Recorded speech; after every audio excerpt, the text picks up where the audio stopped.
নমস্কার, গুরুকুল ইনফো চ্যানেলে জানাই আপনাদের স্বাগত।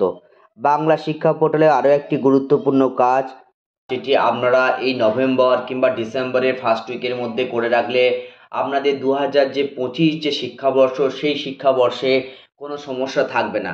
এই বিশেষ কাজটি কিন্তু প্রত্যেক বিদ্যালয় কিন্তু করে রাখতে পারেন।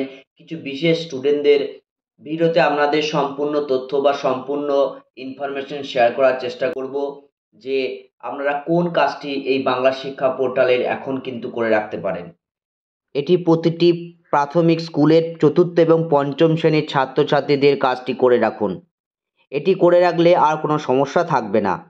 দেখুন, আমরা একদম বাংলা শিক্ষা পোর্টালের মেন ওয়েবসাইটে গিয়ে আমরা লগ ইন করবো এবং লগ ইন করার পর একদম এরকম একটা ইন্টারফেস খুলে যাবে।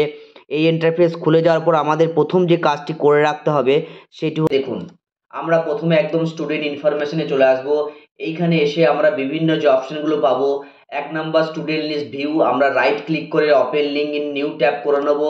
অথবা আপনি যদি চান তাহলে আপনি ডাউনলোড স্টুডেন্ট ইনফরমেশন, এটিতেও আপনি রাইট ক্লিক করে আপনি কিন্তু এখান থেকে সহজেই ডাউনলোড করে নিতে পারেন। যাই হোক, ডাউনলোড করে নিলে কিন্তু আপনার সুবিধা হবে। আমি ডাউনলোড এখন করছি না এই মুহূর্তে, আমি ভিউ থেকেই দেখে নিচ্ছি।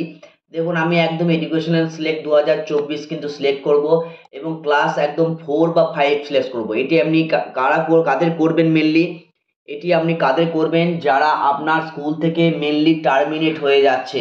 সেটি কোনো স্কুলের ক্ষেত্রে 4ও হতে পারে, 4 থেকে 5, অথবা কোনো স্কুলের ক্ষেত্রে 5 থেকে 6-এ যখন টার্মিনেট হচ্ছে তখনও কিন্তু সেটা হতে পারে। আমি একটা এক্সাম্পলের ক্ষেত্রে ক্লাস 4-এর স্টুডেন্টগুলোকেই বেছে নিয়েছি। যেমন ক্লাস 4-এর স্টুডেন্টগুলো যারা এবারে 5-এ চলে যাবে এবং টার্মিনেট হবে, আমি কিন্তু তাদের জন্য এই কাজটি মেনলি করে রাখবো। আমি কি করে রাখতে পারি, প্রত্যেকটা স্টুডেন্টের কি করব, আমরা নাম, ডেট অফ বার্থ এবং তার সঙ্গে gender, social category, father's name, mother's name এবং ফোন নাম্বার, এই যে এই 5টি অর্থাৎ এই 5-6টি যে কাজ, অর্থাৎ স্টুডেন্ট যে বেসিক ডিটেলস, এই বেসিক ডিটেলসগুলো কিন্তু আমি অবশ্যই একবার চেক করে নেব স্টুডেন্টের আধারের সঙ্গে, যে তার কোনো ভুল আছে নাকি। যদি এইরকম কিছু থেকে থাকে তাহলে কিন্তু আমি একদম এটিকে আপডেট করে দেবো। কারণ একবার যদি স্টুডেন্ট প্রমোটেড হয়ে আপনার টার্মিনেট ক্লাস যেগুলো আছে সেগুলো প্রমোটেড হয়ে টিসি জেনারেট হয়ে যায় এবং সেটি যদি আমি আপনার পরবর্তী যে বিদ্যালয়গুলো আছে, সেটি হায়ার স্কুল বা 5 বা যেটা হাই স্কুলগুলো আছে, সেখানে গেলে কিন্তু খুবই সমস্যা অ্যারাইজ হয়।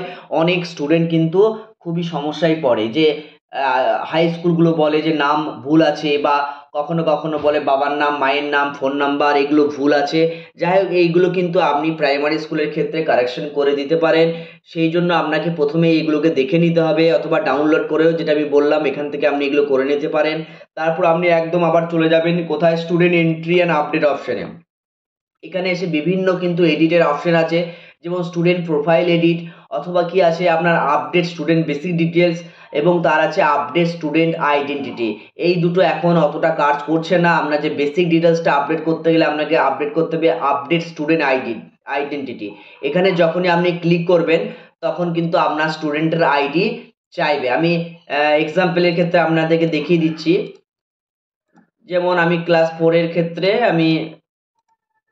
যেমন আমার এটা 4-এর টার্মিনেট ক্লাস, আমি এখানে একটি স্টুডেন্টের এক্সাম্পল, যেমন আইডি আমি কপি করে যদি আমি একদম স্টুডেন্টের যে বেসিক ডিটেলস আমি এখানে আপডেটে চলে যাই, তাহলে কিন্তু আমি এই অপশনগুলো কিন্তু আপডেট করে নিতে পারবো। স্টুডেন্ট নাম, ডেট অফ বার্থ এবং তার সঙ্গে ফাদার্স নেম এবং মাদার্স নেম, কিন্তু এইগুলো আমি আপডেট করে নিতে পারবো।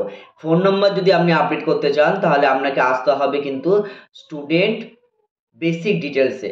এখানে এসে কিন্তু আপনি করতে পারবেন। আমি দেখিয়ে দিচ্ছি, যদি এখানে আমি স্টুডেন্টটাকে কপি করে দিই তাহলে কিন্তু এইখানে এইগুলো কিন্তু আপনার আপডেট হবে না। আপনার এই ফোন নাম্বার বা এই সমস্ত টোটাল ডিটেলসগুলো কিন্তু আপডেট হবে। যাই হোক, এইভাবে কিন্তু যেগুলো টার্মিনেট ক্লাস হচ্ছে, সেটা 4 থেকে 5 হতে পারে বা 5 থেকে 6 হতে পারে, তাদের জন্য কিন্তু আপনারা এই কাজটি অবশ্যই করে রাখতে পারেন। তাহলে কিন্তু 2025 যে শিক্ষাবর্ষ, তাদের ভর্তি হতে কিন্তু আর কোনো সমস্যা থাকবে না। যাই হোক, ভিডিওতে এইটুকু তথ্য আপনাদের সামনে শেয়ার করার চেষ্টা করলাম। ভিডিওটি ভালো লেগে থাকলে আরেকবার সকলকে শেয়ার করার অনুরোধ রইল। ভালো থাকুন, সুস্থ থাকুন, ধন্যবাদ।